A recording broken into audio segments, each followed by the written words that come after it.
بسم اللہ الرحمن الرحیم۔ شروع اللہ کے نام سے جو بڑا مہربان نہایت رحم والا ہے۔ اعوذ باللہ من الشیطان الرجیم۔ وما خلقت الجن والانس الا ليعبدون ما اريد منهم من رزق وما اريد ان يطعمون ان الله هو الرزاق ذو القوة المتين۔ محترم و مکرم سامعین،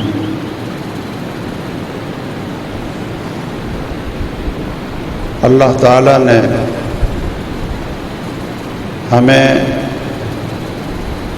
یہ دنیا کی زندگی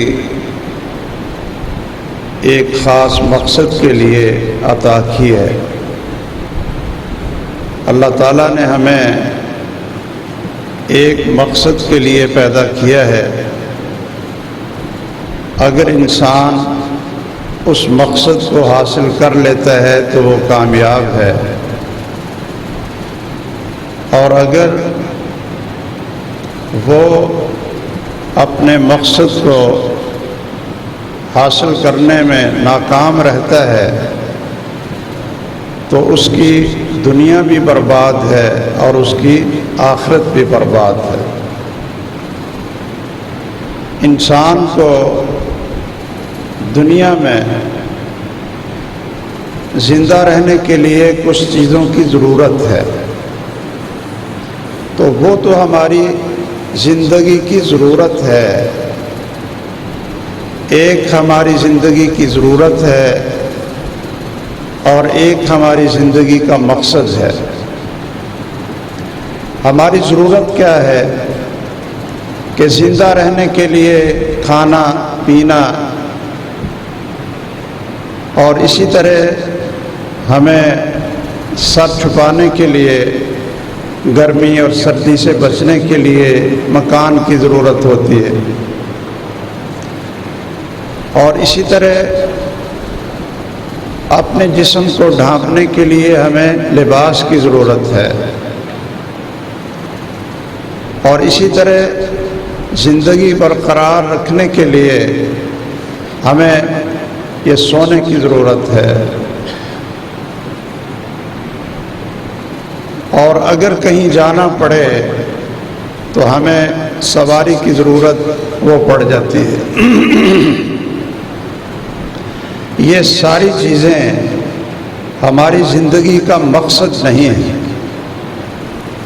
اگر کوئی شخص اپنی زندگی کا مقصد یہ کھانا پینا بنا لے کہ میرا مقصد اچھا کھانا، اچھا پہننا،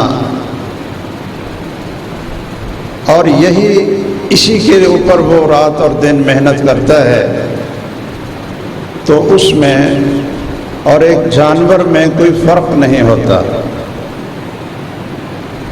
آپ گائے کو دیکھیں، بھینسوں کو دیکھیں، گدھے کو دیکھیں، تو کھانے پینے کی ضرورت ان سب کو ہے، اور اگر انسان بھی یہ کہے کہ میرا مقصد یہ ہے کہ میں اچھا کما لوں اور اچھا کھا لوں، اچھا پہن لوں، تو پھر اس میں اور ایک جانور میں، ایک گدھے میں کوئی فرق نہیں رہ جاتا۔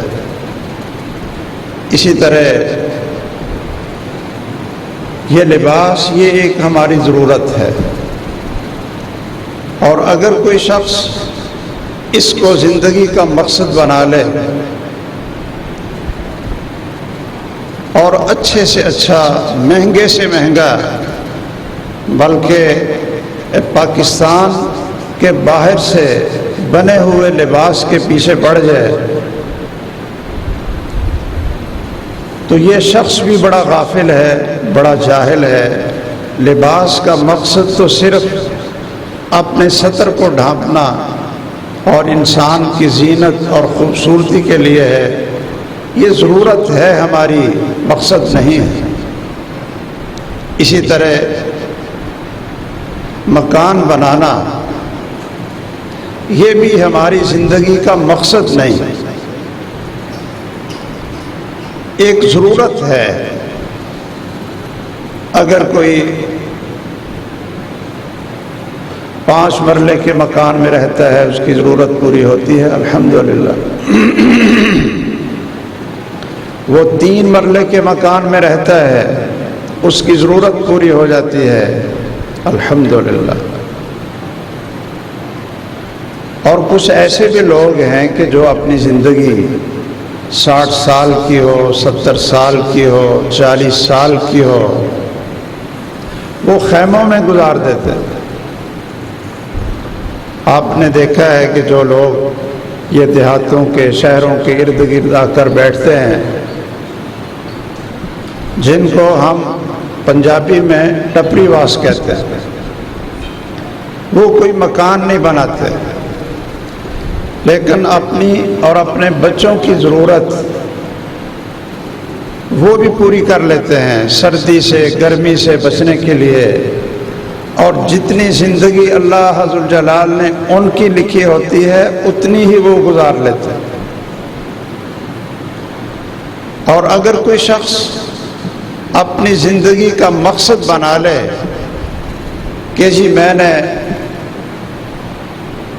اپنی زندگی کی ساری جمع اور پونجی ایک اچھا مکان بنا کر اور بہت بڑا مکان بنا کر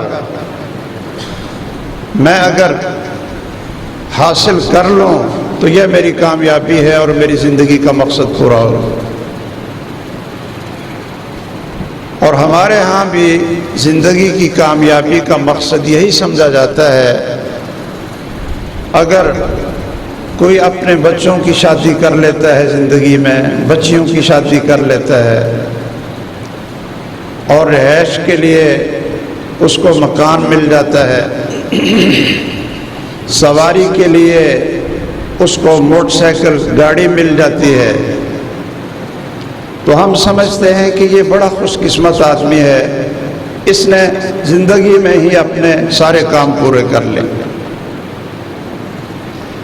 تو آپ سب بھائی اچھی طرح یاد رکھیں کہ دنیا میں آنے کا ہمارا مقصد، اللہ تعالیٰ کے ہمیں زمین پہ بھیجنے کا مقصد یہ چیزیں نہیں ہیں، یہ تو یہاں رہ جاتی ہے اور زندگی انسان کی گزر جاتی ہے۔ یہ پہلے ایسے بھی لوگ تھے کہ جو پیدل چل کر اپنا مقصد پورا کر لیتے، کسی کو ملنے کے لیے جانا ہے، شہر جانا ہے،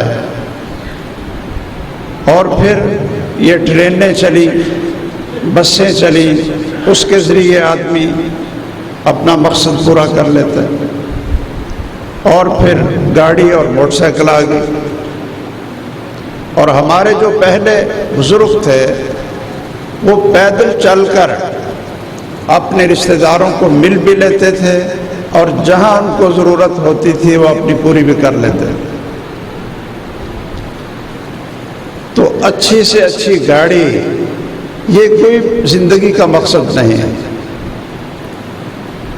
تو ہمیں یہ سمجھنا چاہیے کہ یہ ساری ہماری ضروریات ہیں صرف زندہ رہنے کے لیے، اور صرف اس لیے کہ ہم ان ضروریات کو استعمال کر کے اپنا اصل مقصد جس کے لیے اللہ نے ہمیں پیدا کیا ہے اس کو حاصل کریں۔ اور وہ مقصد کیا ہے؟ وہ مقصد یہ ہے کہ ہم ایسی زندگی گزاریں، ہماری جوانی ایسی ہو، ہمارا بڑھاپا ایسا ہو، ہمارا کاروبار ایسا ہو، ہمارا کھانا اور پینا ایسا ہو، ہمارے اخلاق اور معاملات وہ ایسے ہوں کہ جو اللہ تعالیٰ کو پسند ہو۔ اس کا نام اللہ کی بندگی ہے کہ ہمارے دنیا میں آنے کا مقصد اللہ تعالیٰ کی بندگی ہے، اللہ تعالیٰ کو راضی کرنا ہے۔ اور جب یہ زندگی ختم ہو جائے اور ہم اللہ کے سامنے اس پوری زندگی کا حساب دینے کے لیے کھڑے ہوں تو پھر ہمیں پریشانی نہ ہو. ہمارے پاس اتنے گواہ ہوں، ایسے اعمال ہوں، اور اتنے ہمارے پاس وکیل ہوں کہ ہمیں وہاں بولنا نہ پڑے، اور یہ نماز، یہ قرآن، یہ روزے، حسن اخلاق، صدقہ خیرات، یہ ساری چیزیں ایک قبر کے اندر بھی انسان کا دفاع کریں اور انسان کی حفاظت کریں، اور اللہ کے سامنے جب پیش ہونا ہو تو وہاں بھی یہ ساری کی ساری چیزیں جو نیک اعمال ہیں، اللہ کی بندگی ہے، وہ ہمارے ساتھ ہو، ہمارے سفارشی بنیں اور اللہ تعالیٰ کے سامنے ہماری شفاعت کریں. محمد الرسول اللہ صلی اللہ علیہ وسلم ہماری شفاعت کریں، اللہ ہم سے راضی ہو. تو یہ ہے زندگی کا مقصد، اور اس کو حاصل کرنے کے لیے رات دن ایک کرنا اور اس کے لیے محنت کرنا، یہ دراصل عقل مندی بھی ہے اور کامیابی بھی ہے. اور اللہ ذو الجلال نے یہ زندگی کی ضروریات کو بھی عبادت بنا دیا. اگر انسان مقصد حاصل کرنے کے لیے ان کو استعمال کرتا ہے، یہ کھانا ہے، پینا ہے، یہ ہماری ضرورت بھی ہے، اور اگر ہم اس نیت سے کھاتے اور پیتے ہیں، اللہ کا شکر ادا کرتے ہیں کہ اس نے دیا، اور اللہ کا شکر ادا کرتے ہیں کہ کھانے اور پینے سے ہمارے جسم میں توانائی آئی کہ ہم چل کر مسجد کی طرف جا سکتے ہیں، ہم چل کر اپنے بچوں اور اپنی بیوی کے لیے رزق حلال کما سکتے ہیں.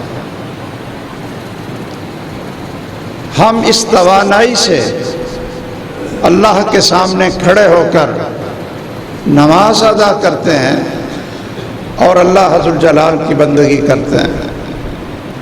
تو پھر یہ کھانا پینا بھی اور نیند بھی اور کاروبار بھی اور یہ محنت بھی، یہ بھی اللہ ذو الجلال پھر عبادت میں شامل کر لیتے ہیں.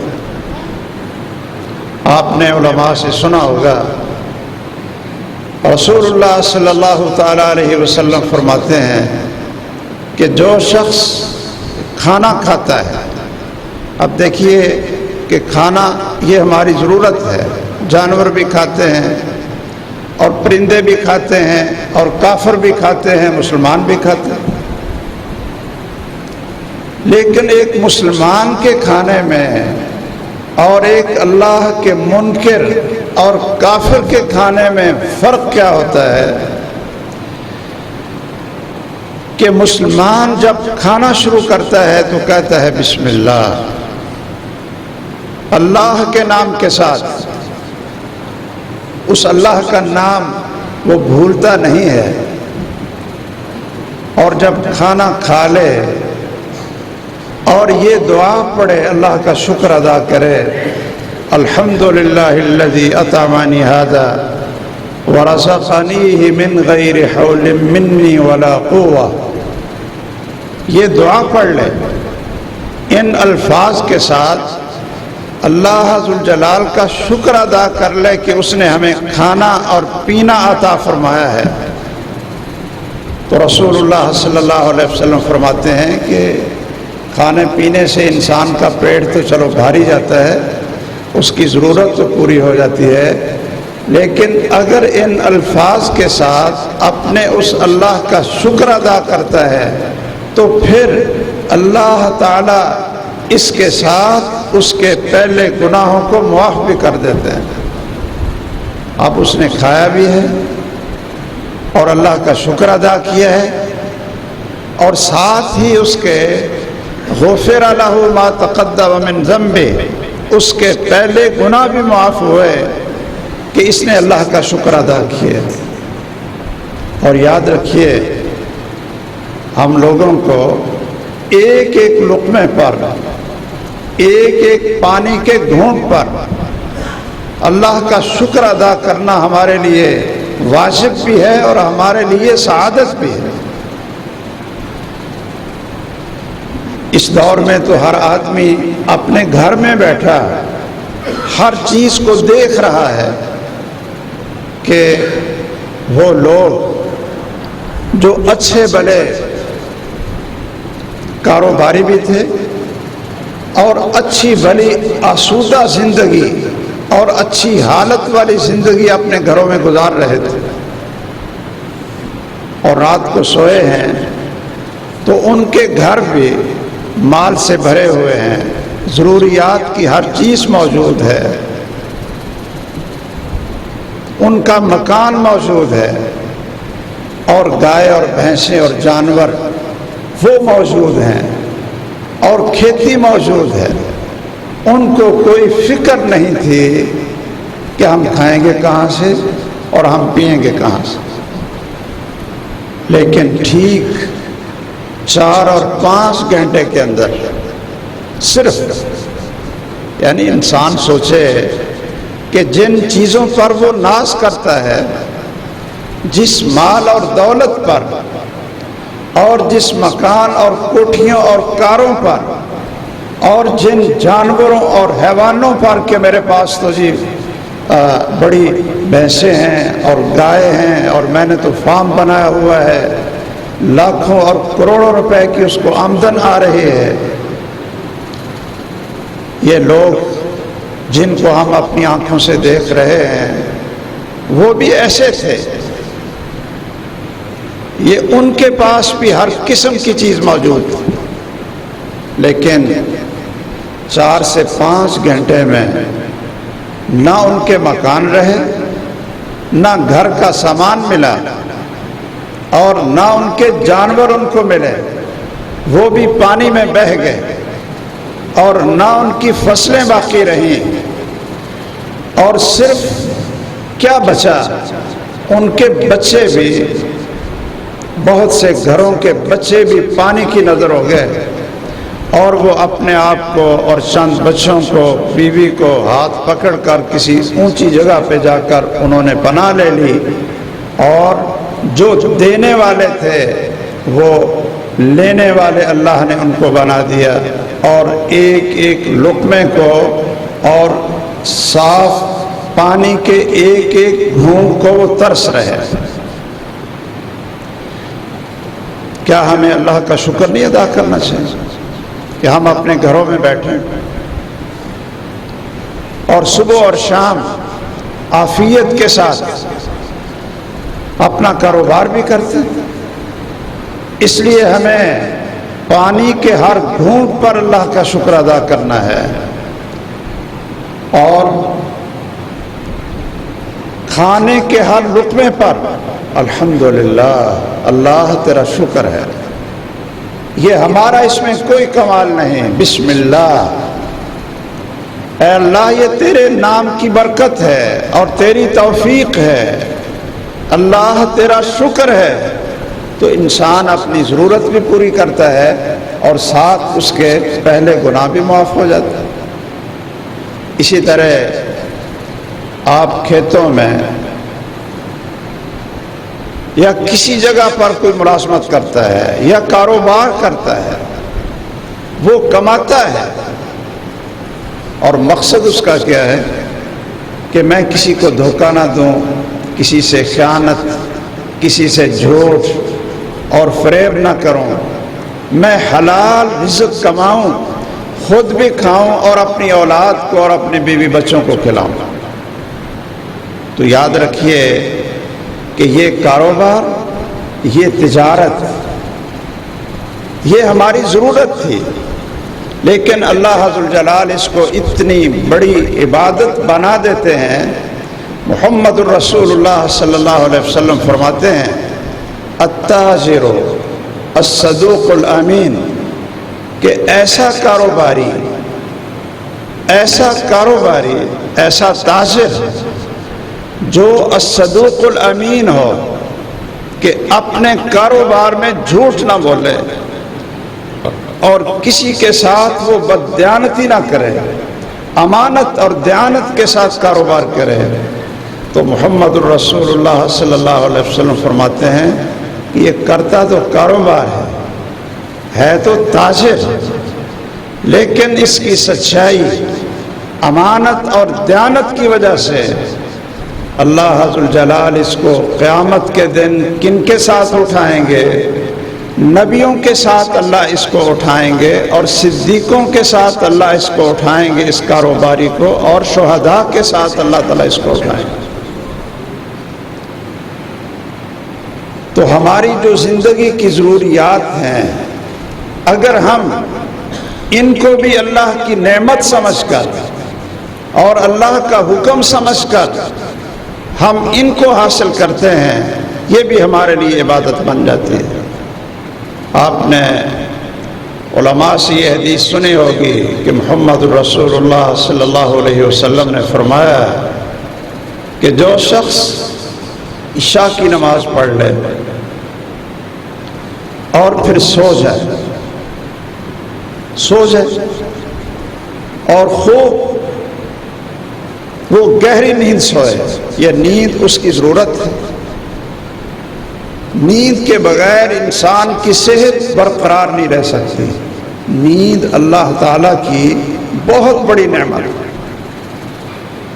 اس لیے ہم اللہ تعالیٰ کا شکر بھی ادا کرتے ہیں، اور سوتے وقت، اٹھتے وقت اسی کا نام لیتے ہیں اور اسی کی تعریف کرتے ہیں۔ ایک مسلمان آدمی جب سوتا ہے تو کیا پڑھتا ہے؟ اللہم بسمک اموت و احیا، اے اللہ میں تیرے نام کے ساتھ ہی سو رہا ہوں، تیرے نام کے ساتھ سو رہا ہوں، اور میں تیرے نام کی برکت سے ہی صبح اٹھوں گا۔ اور جب صبح اٹھے تو پھر کیا پڑھے؟ الحمدللہ الذی احیانا بعد ما اماتنا والیہ النشور، اے اللہ تیری تعریفیں ہیں کہ تو نے ہمیں نیند اور موت سے دوبارہ اٹھا دیا، اور یہ ایک دن ہمیں اور دے دیا، ایک دن ہمیں اور دے دیا۔ وَإِلَيْهِ النُّشُورُ، یہ کتنے بھی دن مل جائیں آخر موت بھی آئے گی، اور اٹھ کر اللہ ذوالجلال کے سامنے پیشی بھی ہوگی۔ یہ ہر روز جب صبح نیند سے ایک مسلمان اٹھتا ہے تو وہ ان چیزوں کو یاد کرتا ہے۔ تو نیند ایک ہماری ضرورت ہے، لیکن یہ سونا بھی انسان کا کیسی عبادت بنتا ہے؟ رسول اللہ صلی اللہ علیہ وسلم نے فرمایا کہ جو شخص عشاء کی نماز وہ جماعت کے ساتھ پڑھ لے اور پھر سو جائے، اور فجر کی نماز کی نیت کر لے کہ میں نے فجر کے وقت اٹھ کر اللہ کے گھر میں حاضری دے کر نماز ادا کرنی ہے، تو اللہ ذوالجلال اپنے فرشتوں سے کہتے ہیں کہ یہ میرا بندہ ساری رات سویا رہا، اور اس نے خراٹے بھی بڑے لیے اور بڑی گہری نیند سویا۔ آپ جانتے ہیں کہ نیند کی حالت میں نہ انسان قرآن کی تلاوت کر سکتا ہے، نہ ذکر اذکار کر سکتا ہے، بالکل خاموش، نہ کوئی چیز سنتا ہے نہ کچھ دیکھتا ہے۔ وہ مردے کی طرح وہ کوئی عمل نہیں کر سکتا، کوئی حرکت نہیں ہے، لیکن اللہ ذوالجلال اپنے اس بندے کی نیند کو بھی اتنا قیمتی اور عبادت بنا دیتے ہیں۔ فرشتوں کو حکم ہوتا ہے کہ میرا یہ بندہ عشاء کی نماز پڑھ کر فجر کی نماز میں اٹھنے کی نیت سے یہ سو گیا، تو اب تم اس کے ساری رات کے سونے کو، ایک ایک لمحے کو ان کے لیے تہجد کا اور رات کے قیام کا اجر اور ثواب لکھ دو۔ یہ بندہ تو سویا رہا، لیکن اللہ تعالیٰ کے فرشتوں کے رجسٹر میں اور ہمارے نامہ اعمال میں کیا لکھا ہوگا کہ یہ ساری رات یہ تہجد ہی پڑھتا رہا۔ ساری رات کے نفل اور تہجد کا ثواب لکھا ہوگا۔ اب یہ ایک ضرورت تھی ہماری نیند، لیکن جب ہم نے اس نیند کو اپنا مقصد حاصل کرنے کے لیے کہ عشاء کی نماز پڑھی اور فجر کی نماز کے تیاری کے لیے ہم سو گئے تاکہ صبح اٹھیں اور ہمارا جسم پھر تازہ ہو جائے، جسم کی ساری قوتیں وہ تازہ ہو جائیں اور فجر کے وقت اٹھ کر ہم پھر اللہ کی بندگی میں اور اپنے کام اور ضروریات میں لگ جائیں، تو یہ نیند بھی اللہ عز و جلال ساری رات کی اجر اور ثواب بھی لکھ دیتے۔ اور یاد رکھیے، میں ایک بات یہ عرض کرتا چلوں کہ مسلمان وہ نہیں ہوتا کہ جو اپنی مرضی سے اٹھے اور جب چاہے اٹھے۔ یہ آپ بات غور سے سنیں۔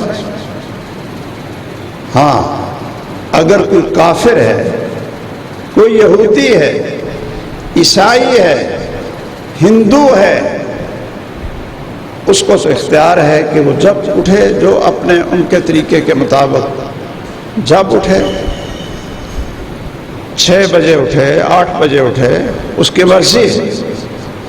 لیکن جب سے انسان لا الہ الا اللہ پڑھ لیتا ہے اور محمد الرسول اللہ کی گواہی دے لیتا ہے، تو پھر وہ اپنی مرضی سے نہیں اٹھتا، پھر اس کو فجر کی اذان کے وقت اٹھنا پڑتا ہے اور وہ اٹھے گا، وہ الارم لگائے یا کسی کو کہے کہ آج مجھے تھکاوٹ بھی ہے اور شاید مجھے جاگنا آئے تو مجھے اٹھا دینا، کسی کی ڈیوٹی لگائے، ہر شکل میں اس کے لیے فجر کی نماز کے لیے اٹھنا یہ فرض ہے اگر وہ مسلمان ہے، اگر اس نے کلمہ پڑھا ہے۔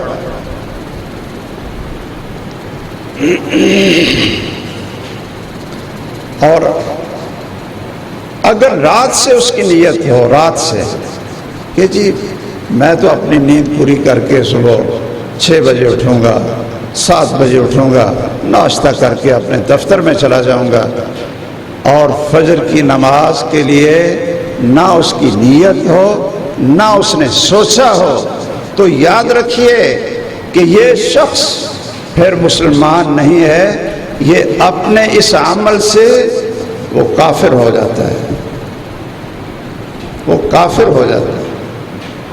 مسلمانوں کا ٹائم ٹیبل ہے، مسلمانوں کا ٹائم ٹیبل ہے، اگر اس ٹائم ٹیبل پر آپ چلتے ہیں تو مسلمان ہیں، اور اگر آپ اپنی مرضی کرتے ہیں، اس ٹائم کی پابندی نہیں کرتے، تو پھر مسلمان نہیں ہیں، اور یہ کلمہ یہ جھوٹا ہوگا اور نفاق والا ہوگا، اور صرف زبان سے ہوگا، دل سے نہیں ہوگا۔ اگر کوئی کہتا ہے جی میں تو سارا دن آزاد ہوں، تو میں سارا دن کاروبار کروں، نہ اس کو ظہر کا پتہ ہے، نہ وہ پڑھتا ہے، نہ وہ عصر کی نماز پڑھتا ہے، نہ وہ مغرب کی نماز کے لیے اپنا کاروبار چھوڑتا ہے، تو اس کے اندر اور ایک عیسائی اور یہودی کے اندر کوئی فرق نہیں۔ شیخ ابن باز رحمہ اللہ ایک بہت بڑے عالم اسلام کے عالم اور مفتی گزرے ہیں، ان سے کسی نے پوچھا کہ اگر کوئی شخص رات کو سوتے ہوئے الارم لگا لے، یہ پہلے یہ گھڑی کے الارم ہوتے تھے، ویسے آج کل تو اس میں بھی لگ جاتے ہیں، یہ موبائل میں بھی لگ جاتے ہیں الارم، وہ رات کو سونے لگا اور الارم کیا لگائے کہ میں صبح 7 بجے اٹھوں گا، اور یہ الارم 7 بجے وہ بجنا شروع ہو، اس سے پہلے نہ بجے تاکہ میری نیند خراب نہ ہو۔ اگر اس نے رات کو جان بوجھ کر الارم نماز کا وقت گزرنے کے بعد تک لگایا ہے، 6 اور 7 بجے کا لگایا ہے، تو وہ فرماتے ہیں کہ یہ شخص تو رات کو ہی کافر اور مرتد ہو گیا تھا، اس لیے کہ اللہ ذوالجلال نے تو اس کو طلوع فجر اور اذان کے وقت اس کو اٹھنے کا حکم دیا تھا، اور یہ اپنی مرضی کر رہا ہے کہ میں جب مرضی اٹھوں، جب جو مرضی کاروبار کروں، جب مرضی جاؤں، مسجد میں نہ جاؤں۔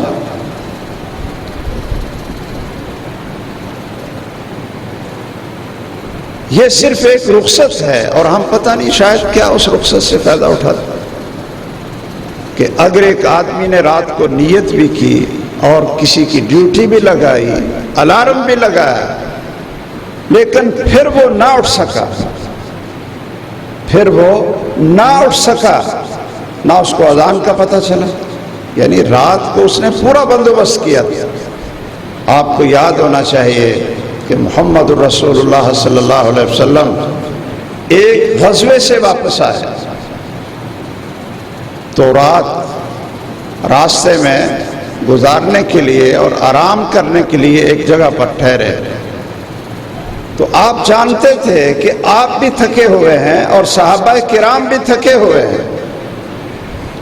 آپ نے صحابہ سے کہا کہ صبح نماز کے لیے کون اٹھائے گا؟ کیوں جی؟ اللہ کے پیغمبر ہیں، اور جب یہ خدشہ ہوا کہ سفر کی تھکاوٹ اور دیر کی وجہ سے رات کو شاید صبح جاگ نہ آئے نماز کے وقت، تو کیا کہا؟ من یوقظنا من یحرسنا، کہ رات کو پہرا کون دے گا اور فجر کے وقت ہمیں کون اٹھائے گا؟ تو سیدنا بلال کہتے ہیں جی میں اٹھاؤں گا اور میں رات کو پہرا دیتا ہوں۔ تو سارے سو گئے بے فکر ہو کر، جی ٹھیک ہے، ایک پہرے دار مقرر ہو گئے اور وہ صبح اٹھا دے گا۔ کسی کو صبح اٹھنے کی فکر نہیں تھی، ہاں جی، کہ ایک آدمی نے ذمہ داری لے لی۔ اب ہوا کیا کہ وہ رات کو یعنی پھرتے رہے، گھومتے رہے کہ کب صبح ہوتی ہے، اور وہ مؤذن بھی تھے، تو وہ اونٹ کے ساتھ ٹیک لگا کر، یعنی سواریاں بیٹھی ہوئی تھیں، ٹیک لگا کر جس طرف سے سورج نکلتا ہے اور روشنی اور پاؤ پھوٹتی ہے نا، تو اس طرف یہ منہ کر کے اور ٹیک لگا کر بیٹھ گئے کہ جب ادھر سے روشنی شروع ہوگی تو میں اذان کہوں گا اور سب کو اٹھا دوں گا۔ لیکن ان کو بھی نیند آ گئی، وہ بھی سو گئے۔ اب رات کو اہتمام کیا ہوا تھا، ایک پہرے دار مقرر کیا ہوا تھا، اور پھر وہ کوئی اٹھ نہ سکا، وہ سب کو اتنی گہری نیند آئی کہ سورج نکلا، اور سورج کی دھوپ جب پڑی تو محمد الرسول اللہ صلی اللہ علیہ وسلم بھی اس وقت اٹھے، اور سیدنا ابو بکر تھے، سیدنا عمر تھے، یہ بھی اٹھے اور دیکھا کہ نماز کا وقت تو یہ تو چلا گیا۔ اتنے پریشان ہوئے، اچھا اتنے پریشان ہوئے، کہنے لگے ہلکنا یا رسول اللہ، خسرنا یا رسول اللہ، اے اللہ کے رسول صلی اللہ علیہ وسلم، ہم تو ہلاک ہو گئے، ہم تو برباد ہو گئے، ہمیں تو گھاٹا پڑ گیا، خسارے میں چلے گئے۔ صحابہ اکٹھے ہو کر پوچھ رہے، اچھا جی کیوں؟ کس لیے کہ زندگی میں یہ پہلا موقع ان کو آیا تھا، اور ہم کبھی اگر، بلکہ یہ کبھی نہیں، یہ ہر روز ہی جو ہماری روٹین ہے، ہمارے اندر بھی یہ احساس ہوتا ہے کہ ہلکنا، خسرنا، کہ آج ہم فجر کی اذان کے وقت نہیں اٹھ سکے تو برباد ہو گئے اور ہم گھاٹے والے بن گئے۔ یہ احساس نہیں ہوتا؟ ہمارا اسلام، ہمارا ایمان، ہمارا اللہ کے ساتھ تعلق، زندگی کا مقصد وہ پتہ نہیں کیا۔ یہ پہلا موقع تھا صحابہ کی زندگی، اس لیے ان کو اس چیز کا علم نہیں تھا، اور سارے اکٹھے ہو کر کہتے ہیں ہلکنا خسرنا۔ تو رسول اللہ صلی اللہ علیہ وسلم نے جب ان کی پریشانی کو دیکھا تو پھر آپ نے فرمایا کہ آپ پریشان نہ ہوں، آپ پریشان نہ ہوں۔ اگر کوئی شخص سویا رہا ہے یا اس کو بھول گیا تھا تو وہ جب بھی اٹھے وہی اس کی نماز کا وقت ہے، وہ وقت اس کا گزر بھی جائے لیکن نیند کی وجہ سے اس کا وہی وقت ہے جب اٹھے گا، اور اللہ ذوالجلال اس کی نماز کو قضا نہیں بلکہ ادا ہی لکھیں گے۔ اس نے جان بوجھ کر نہیں کیا نا، اس نے الارم وہ لیٹ نہیں لگایا نا۔ میں یہ عرض کر رہا تھا کہ نیند ایک ضرورت تھی، لیکن اگر ہم اس کو عبادت بنانا چاہیں تو وہ ہماری نیت ہے اور ہماری زندگی کا مقصد ہے۔ کھانا پینا ایک ضرورت تھی اور کاروبار ایک ضرورت تھی، اور ہم اس کو زندگی کا مقصد وہ نہ بنائیں بلکہ مقصد کو حاصل کرنے کے لیے کاروبار کریں، تو وہ کاروبار بھی عبادت ہے اور وہ بھی زندگی کا مقصد ہے۔ ہماری زندگی کا مقصد اللہ کی رضا ہے، ایسی زندگی گزارنا کہ اللہ راضی ہو جائے، اللہ تعالیٰ خوش ہو جائے، اور یہ زندگی اللہ کی رضا والی، یہ بغیر محمد الرسول اللہ صلی اللہ علیہ وسلم کی سنت، آپ کے طریقے اور آپ کی ہدایت کو اختیار کیے بغیر ہمیں اللہ کی رضا والی زندگی کا نہ علم ہو سکتا ہے اور نہ ہم اس راستے پر چل سکتے ہیں جو جنت کی طرف لے جاتے ہیں۔ ہم جب مسلمان ہوتے ہیں نا تو یہی پڑھتے ہیں لا الہ الا اللہ، کہ بندگی صرف ایک اللہ کی ہوگی، بندگی صرف ایک اللہ کی ہوگی، لا الہ الا اللہ۔ ہم زندگی میں اللہ کے علاوہ کسی کی بندگی نہیں کریں گے اور صرف اللہ کی بندگی کریں گے۔ اور کیسے کریں گے بندگی؟ بندگی ہم کیسے کریں گے؟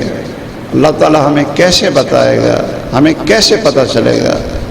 تو اس کا صرف ایک راستہ ہوتا ہے کہ اللہ تعالیٰ پیغمبروں کو بھیجتا ہے اور پیغمبر آ کر بتاتے ہیں کہ اس طرح زندگی بناؤ تو اللہ خوش ہوگا، اور اگر زندگی اس طرح گزارو گے تو پھر تمہارا خالق اور مالک ناراض ہو۔ یہ پیغمبر بتاتے ہیں، ہمارے پاس اور کوئی راستہ نہیں ہے، نہ خواب کے ذریعے، نہ الہام کے ذریعے، اور نہ ہی ہمیں اللہ کی طرف سے خود بخود کوئی وحی آتی ہے، ہمارے پاس کوئی فرشتہ آتا ہے جو ہمیں بتائے کہ اللہ کیسے راضی ہوتا ہے۔ صرف ایک ذریعہ ہوتا ہے، ایک ذریعہ، اور وہ کون ہے؟ محمد الرسول اللہ صلی اللہ علیہ وسلم۔ ان کو رسول ماننا، اللہ کی طرف سے بھیجا ہوا ماننا، ان پر ایمان لانا، ان کے ساتھ محبت کرنا، اور ان کی زبان سے قرآن نکلے یا ان کی زبان اور جسد اطہر سے ان کی حدیث اور سنت نکلے، یہ دونوں چیزیں اللہ کا پیغام ہیں، اللہ کی وحی ہیں، اور ان کو سیکھنا، اس پر عمل کرنا، یہ ایک اللہ کی رضا کا طریقہ ہے۔ آپ اس بات کو اچھی طرح یاد رکھ لیں کہ قرآن مجید ہو یا رسول اللہ صلی اللہ علیہ وسلم کی حدیث ہو، سنت ہو، دونوں کا ایک ہی درجہ ہے، دونوں کا ایک ہی درجہ ہے۔ وہ بھی اللہ کی وحی ہے، قرآن بھی، اور حدیث بھی اللہ کی طرف سے وحی ہے۔ اگر کوئی قرآن مجید کا انکار کرتا ہے، جس طرح وہ کافر ہو جاتا ہے، اسی طرح جو شخص محمد الرسول اللہ صلی اللہ علیہ وسلم کی حدیث اور آپ کی سنت کا انکار کرتا ہے، اس کو مانتا نہیں ہے، تو وہ بھی شخص اسی طرح کافر ہو جاتا ہے جس طرح قرآن کا انکار کرنے والا کافر ہو جاتا ہے۔ اس چیز کی کوئی ضرورت تو نہیں تھی کہ میں اس کی وضاحت کروں، لیکن ہمارے دور میں جو بڑے بڑے فتنے ہیں ان میں ایک یہ بھی، ہر جگہ پہ یہ بھی ایک بہت بڑا فتنہ ہے کہ جی قرآن مجید تو ٹھیک ہے، ہم اس کو مانتے ہیں اور یہ اللہ کی وحی ہے، لیکن حدیث تو بعد میں لکھی گئی اور وہ تو رسول اللہ صلی اللہ علیہ وسلم کی اپنی طرف سے ہوتی تھی، اس کو کوئی مان لے کوئی نہ مانے یہ ہمارے اوپر فرض نہیں ہے۔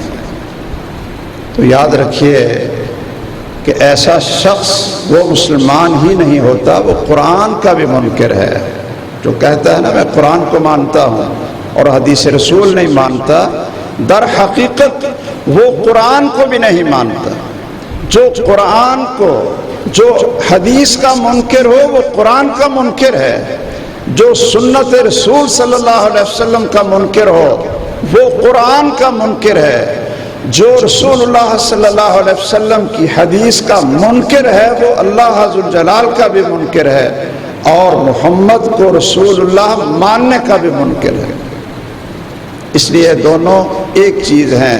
جس طرح قرآن پر عمل کرنا ہمارے لیے فرض ہے، اسی طرح رسول اللہ صلی اللہ علیہ وسلم کی حدیث کو پڑھنا، ماننا، سننا اور سنانا اور اس پر عمل کرنا، یہی ایک راستہ ہے صرف کہ جو جنت کی طرف جاتا ہے اور اللہ کی رضا کا راستہ ہے۔ قل ان کنتم تحبون اللہ فاتبعونی یحببکم اللہ۔ اگر تم چاہتے ہو اللہ سے محبت کرنا تو اس کا کوئی چار راستے نہیں۔ کہتے ہیں جی چار مسلک، چار مذہب حق ہیں جی، یہ چارے حق ہیں جی، چار راستے ہیں جی، ایک راستہ ہے اللہ تعالیٰ کا، ایک ہی راستہ ہے۔ وَأَنَّ هَذَا صِرَاطِي مُسْتَقِيمًا فَاتَّبِعُوهُ۔ اللہ کہتے ہیں میرا تو ایک راستہ ہے، اس کے پیچھے چلو۔ وَلَا تَتَّبِعُوا السُّبُلَ فَتَفَرَّقَ بِكُمْ عَنْ سَبِيلِهِ۔ اور جنہوں نے کئی راستے بنائے وہ شیطانی راستے ہیں، ان کے پیچھے نہ چلو، اور میری طرف پہنچنے کا صرف ایک راستہ جو میں نے منتخب کیا تمہارے لیے وہ فاتبعونی، وہ صرف اور صرف محمد الرسول اللہ صلی اللہ علیہ وسلم کی اطاعت اور آپ کی فرما برداری ہے، اور جنت کا صرف یہی ایک راستہ ہے۔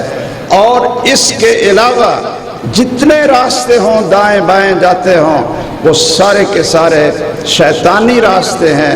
رحمانی راستہ صرف ایک ہے اور وہ محمد کریم صلی اللہ علیہ وسلم۔ اب ان کی دی ہوئی تعلیم کو سیکھنا، اس کو سکھانا، یہ میرے اور آپ ہر ایک کے اوپر فرض ہے۔ یہ ہمیں پتہ ہونا چاہیے کہ اللہ کے بارے میں ہمارا کیا عقیدہ ہونا چاہیے۔ اللہ کو ہم پہچانتے ہیں، اللہ کیا ہے، اس کی صفتیں کیا ہیں، اور ہماری سب سے بڑھ کر اللہ سے محبت ہو۔ والذین آمنوا اشد حبا للہ، اللہ کے لیے محبت ہو، اور سب سے زیادہ محبت اللہ کے ساتھ ہے۔ اللہ کو پہچانیں، اللہ ہمارا خالق ہے، مالک ہے، وہ ہمارا داتا بھی ہے، وہ ہمارا مشکل کشا بھی ہے۔ ہم نے سجدہ کرنا ہے تو صرف اس کو کرنا ہے، ہاتھ اٹھانے ہیں تو صرف اس کے سامنے اٹھانے ہیں، رزق اور شفا اور اولاد مانگنی ہے تو کس سے مانگنی ہے؟ اللہ ذوالجلال سے مانگنا۔ اللہ کو پہچانا اور پھر رسول اللہ صلی اللہ علیہ وسلم کو پہچاننا، اور پھر آپ کی حدیث اور سنت اور قرآن کو پہچاننا، پڑھنا، پڑھانا، اس سے انسان کو دین کی سمجھ آتی ہے اور وہ صراط مستقیم پر چلتا ہے۔ جو آدمی جاہل ہو، جس کو اللہ کا بھی کوئی پتہ نہیں، اللہ کہاں ہے، کہتے ہیں جی ہر جگہ پر ہے۔ اب اس سے بڑا کفر کیا ہے؟ آپ کسی سے پوچھیں اور بڑی اس کی زندگی بھی گزری ہو کہ اللہ کہاں ہے، تو وہ کہے گا جی ہر جگہ پر، ہر جگہ پر اللہ۔ اچھا، واش روم میں چلے جائیں، ہر جگہ پر اللہ۔ اور کئی تو ایسے بدبخت نکلے کہ جنہوں نے یہاں تک کہا کہ ہر چیز اللہ ہے، ہر چیز اللہ ہے، میں بھی اللہ ہوں، آپ بھی اللہ ہیں۔ اس سے بڑی جہالت اور مجرمانہ غفلت اور کوئی نہیں کہ جو شخص یہ کہتا ہو ہر جگہ ہے، اور جو شخص یہ کہتا ہو کہ جی پتہ نہیں کہاں ہے، پتہ نہیں کہاں ہے۔ یہ دونوں جواب اس کے کفر اور اس کی جہالت پر دلالت کرتے ہیں۔ اور صحیح جواب کیا ہوگا؟ اللہ کہاں ہے؟ تو قرآن کہتا ہے اوپر ہے، الرحمن علی العرش استوى، اللہ اپنے عرش سے بھی اوپر اور بلند ہے۔ ہم سجدے میں پڑھتے ہیں سبحان ربی الاعلی، کہ پاک ہے میرا پروردگار اعلی، جو سب سے اونچا ہے، سب سے اونچا ہے، وہ اوپر ہے، ساتوں آسمان سے اوپر ہے، عرش ہے، اور وہ عرش کے اوپر ہے۔ محمد الرسول اللہ صلی اللہ علیہ وسلم بھی معراج کو گئے ہیں، تو کہاں گئے تھے؟ اگر ہم کہیں جی اللہ ہر جگہ پر ہی ہے، تو پھر ساتوں آسمان سے اوپر معراج، تو ساتوں آسمان سے اوپر آپ گئے تھے نا، ساتوں آسمان سے اوپر گئے تھے، یہی تو معراج ہے۔ اور جو یہ کہے ہر جگہ اللہ ہی، تو واقعتاً ایسے بدبخت لوگ ہوئے ہیں، کہتے ہیں جی کوئی جسم کے ساتھ کوئی معراج نہیں ہوا ہے، آپ مکہ میں ہی رہے ہیں، اور بس جس طرح خواب آ جاتی ہے، جس طرح روح وہ خواب کے اندر ہر جگہ پر چلی جاتی ہے، اسی طرح رسول اللہ صلی اللہ علیہ وسلم کی روح بھی سارے ساتوں آسمانوں میں گھومتی پھرتی رہی ہے، اور یہی معراج ہے۔ یہ کفر ہے، کفر ہے۔ اس کو پتہ ہی نہیں کہ اللہ کہاں ہے، اللہ کے رسول صلی اللہ علیہ وسلم کی کیا حیثیت ہے۔ تو آپ کی دی ہوئی تعلیم کو سیکھنا، اس کو جاننا اور اس پر عمل کرنا، یہ ہماری زندگی کا مقصد تھا۔ اور یاد رکھیے، اسی لیے اللہ کی مخلوق کو یہ چیزیں سکھانے کے لیے اور اس مقصد زندگی پر لانے کے لیے اللہ تعالیٰ توفیق دیتے ہیں نبیوں کو، پیغمبروں کو، اور پھر پیغمبر کے وارثوں کو کیا توفیق دیتے ہیں؟ اللہ تعالیٰ کہتے ہیں میرا گھر بناؤ، میرا گھر بناؤ، مسجد بناؤ۔ سیدنا ابراہیم اور سیدنا اسماعیل سے کہا تھا نا علیہم السلام کہ میرا گھر بناؤ، اور پھر یہ بھی کہا کہ میرا گھر بناؤ، اور پھر اس کی صفائی، اس کی خدمت، اس کی ڈیوٹی بھی نبیوں کی لگائی، تاکہ کوئی شخص مسجد کو اور مسجد کی صفائی کو، مسجد میں جھاڑو دینے کو وہ چھوٹا اور حقیر کام نہ سمجھ لے۔ یہ نبیوں کا کام ہے۔ ان طہر بیتی للطائفین، یہ قرآن مجید میں اللہ کہتے ہیں کہ ہم نے ابراہیم اور اسماعیل علیہ السلام کو یہ حکم بھی دیا تھا کیا کہ اب گھر تو بنا لیا ہے، اس کی صفائی بھی کرو۔ ان طہر، دونوں صفائی کرو، اور دونوں پیغمبر ہیں۔ تو کیا مسجد کی صفائی کرنا اور مسجد بنانا یہ کوئی چھوٹا سا کام ہے؟ محمد الرسول اللہ صلی اللہ علیہ وسلم کو جب موقع ملا آپ نے ہجرت کی تو سب سے پہلے آپ چند دن قباء میں قیام کرتے ہیں اور سب سے پہلے کیا کام کرتے ہیں کہ مسجد قباء وہاں کھڑی کر دیتے ہیں.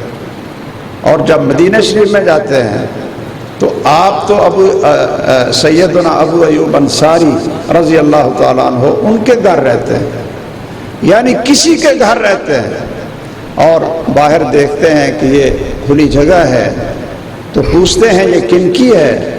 بتایا کہ یہ فلاں کی ہے. آپ فرماتے ہیں کہ اس کا سودا کرو، یہاں اللہ کا گھر بنانا.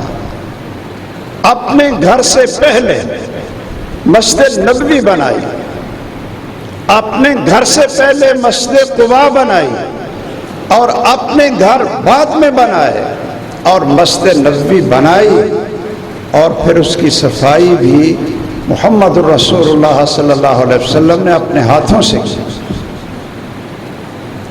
اس کائنات کا سب سے عظیم انسان، آج ہم جس کو خادم رکھتے ہیں نا مسجد کا، یا امام رکھتے ہیں یا ہم قاری رکھتے ہیں، تو ہم یہ سمجھتے ہیں کہ یہ بڑے چھوٹے لیول کے لوگ ہیں، یہ بڑے حقیر سے لوگ ہیں، ان کو جھڑک لو، ان کو گالیاں دے لو، ان کو مسجد سے نکال دو.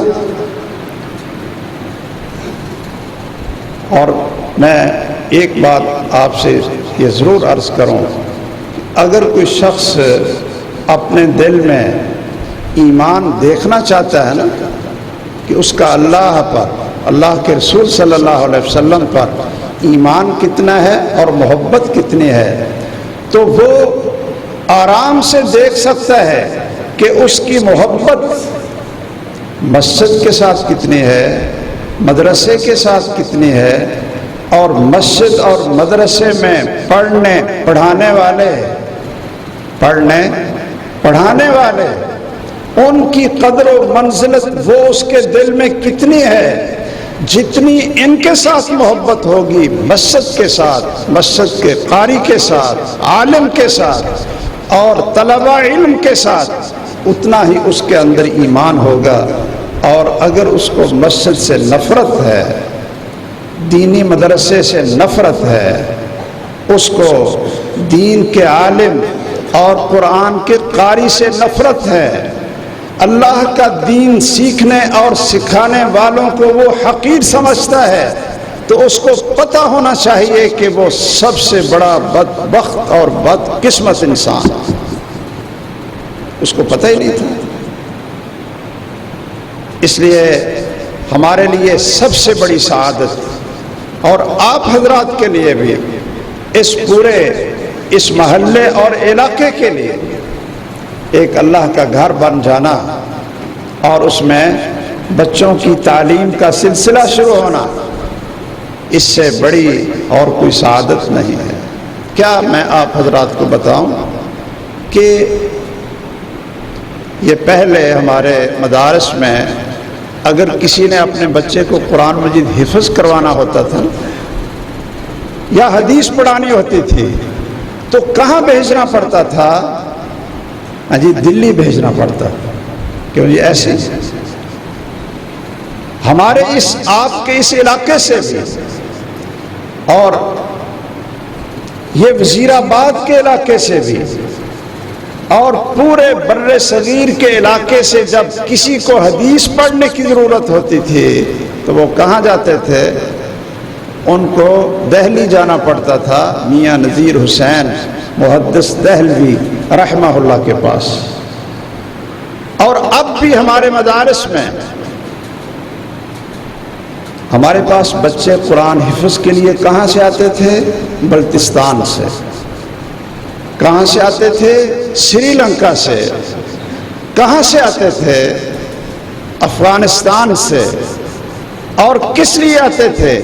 قرآن یاد کرنے کے لیے اور رسول اللہ صلی اللہ علیہ وسلم کی حدیث پڑھنے کے لیے.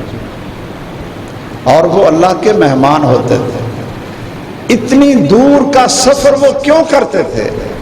اب بھی ہمارے پاس سندھ کے دور تھر پار کر کے علاقے سے یہ طلبہ آتے ہیں قرآن حفظ کرنے کے لیے اور حدیث پڑھنے کے لیے.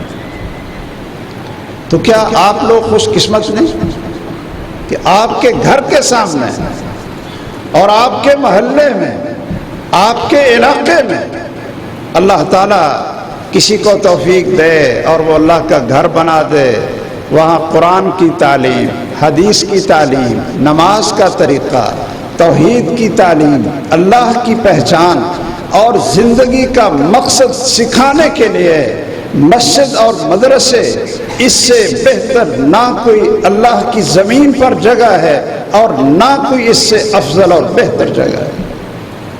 اب آرام سے گھر سے بچے آتے ہیں اور ماشاءاللہ قرآن کے حافظ بن جاتے ہیں. اپنے محلے میں ہی وہاں مدرسے کا انتظام ہے ماشاءاللہ, اپنے گھروں میں بیٹھے بیٹھے ہی وہ قرآن کے حافظ بھی بن رہے ہیں, قاری بھی بن رہے ہیں اور دین کے عالم بھی بن رہے ہیں.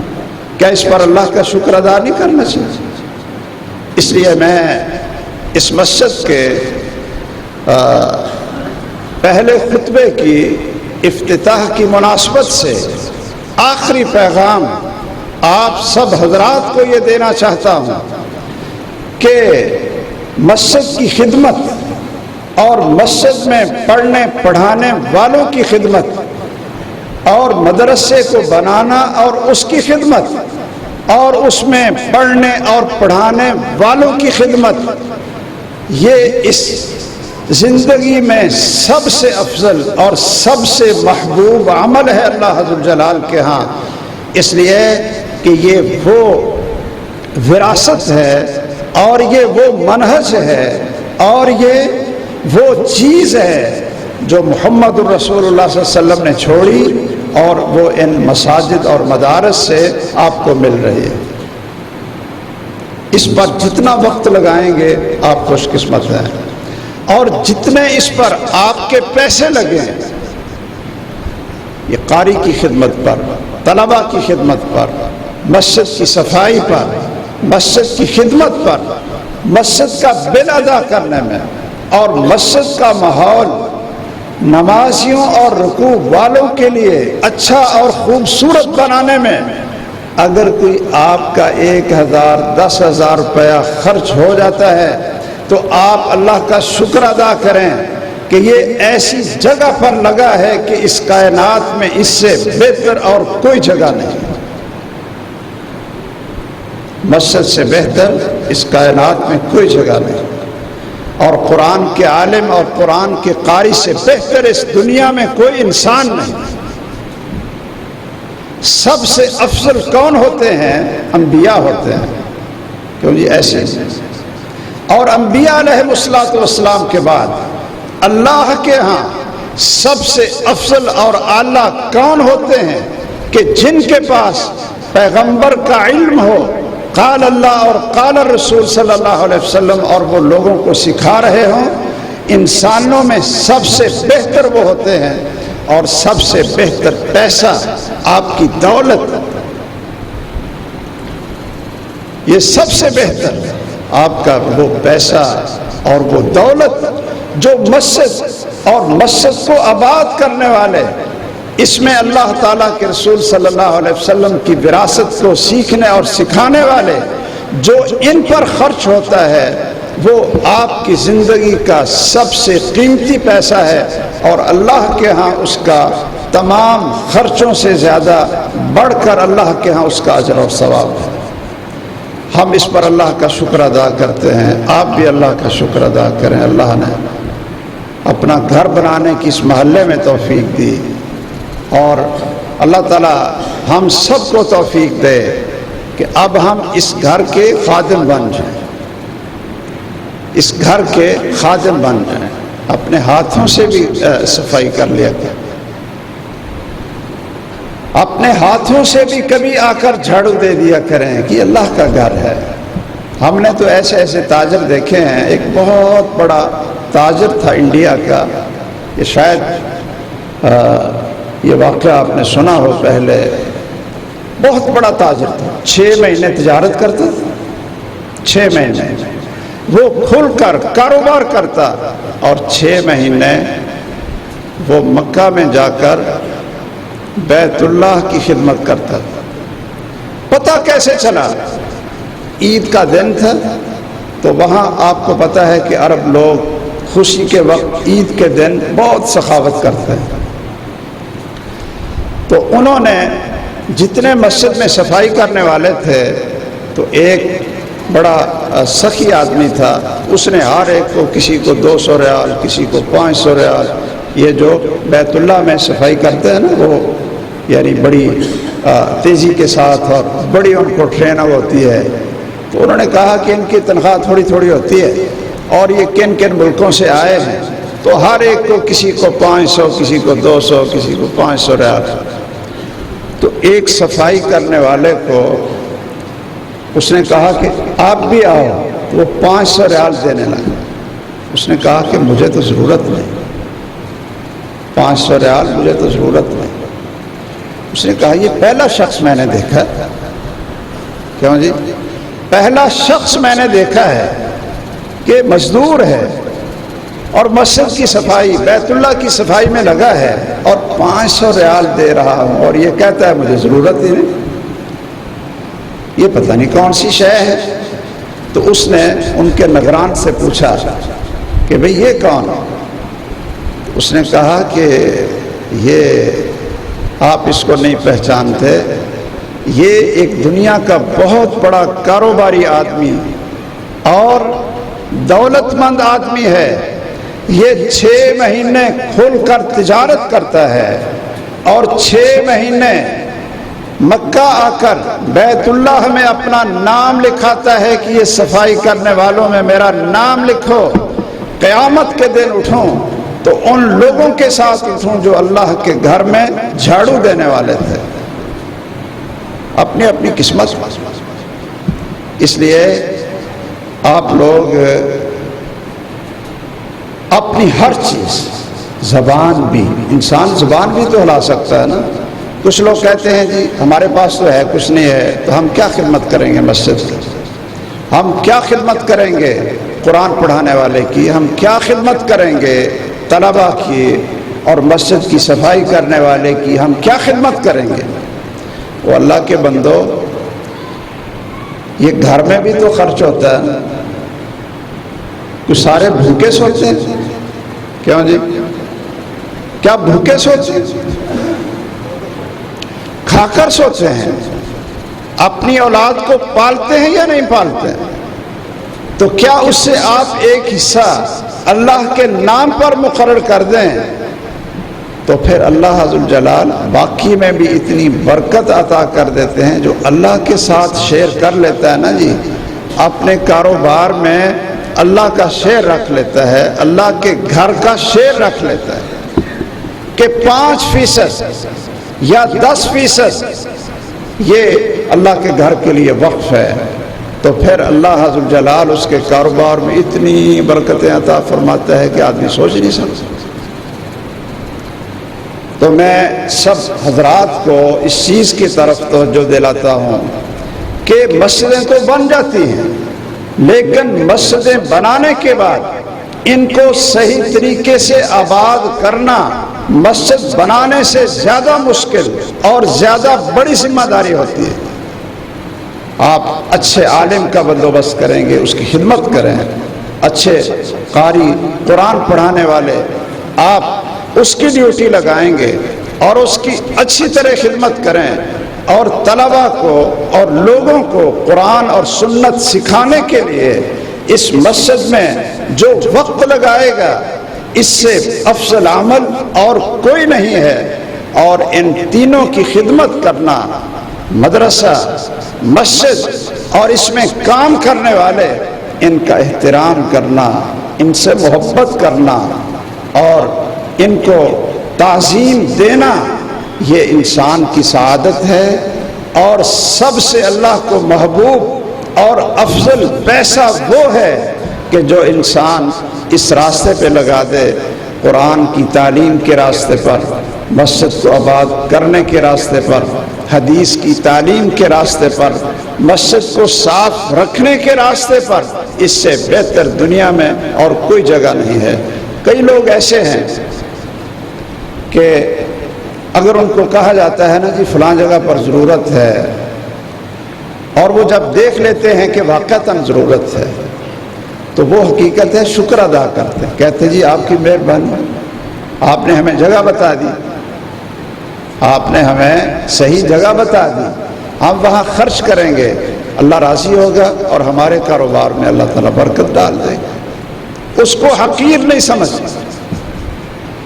مسجد کی صفائی کرنے والی ایک خاتون فوت ہوتی ہے، رسول اللہ صلی اللہ علیہ وسلم پوچھتے ہیں کہ وہ نظر نہیں آ رہی، تو صحابہ کرام کہتے ہیں کہ رات کو فوت ہو گئی تھی، ہم نے اس کو رات دفن کر دیا، آپ کو بتایا نہیں۔ تو رسول اللہ صلی اللہ علیہ وسلم نے فرمایا کہ تم نے مجھے بتایا کیوں نہیں ہے، اب مجھے اس کی قبر بتاؤ کہاں ہے۔ آپ صحابہ کو لے کر اس کی قبر پر گئے اور آگے کھڑے ہو کر پیچھے صحابہ کو کھڑے کر کے خود دوبارہ اس کی قبر پہ نماز جنازہ پڑھائی اور دعائیں کی۔ آپ نے فرمایا کہ ان قبروں میں اندھیرا تھا اور اس خاتون پر جو میں نے اللہ سے دعائیں کی ہیں، اللہ نے اس برکت کی وجہ سے سارے قبرستان کو منور کر دیا ہے، روشن کر دیا ہے۔ اللہ تعالی ہمارے دلوں میں مدرسہ، مسجد اور اس میں کام کرنے والوں کی محبت اور عظمت پیدا فرمائے اور اس کو آباد کرنے کی توفیق دے، اور جو زندگی کا مقصد ہے اس کو حاصل کرنے کی اللہ تعالی ہمیں توفیق دے۔ آمین۔ وآخر دعوانا ان الحمد للہ رب العالمین۔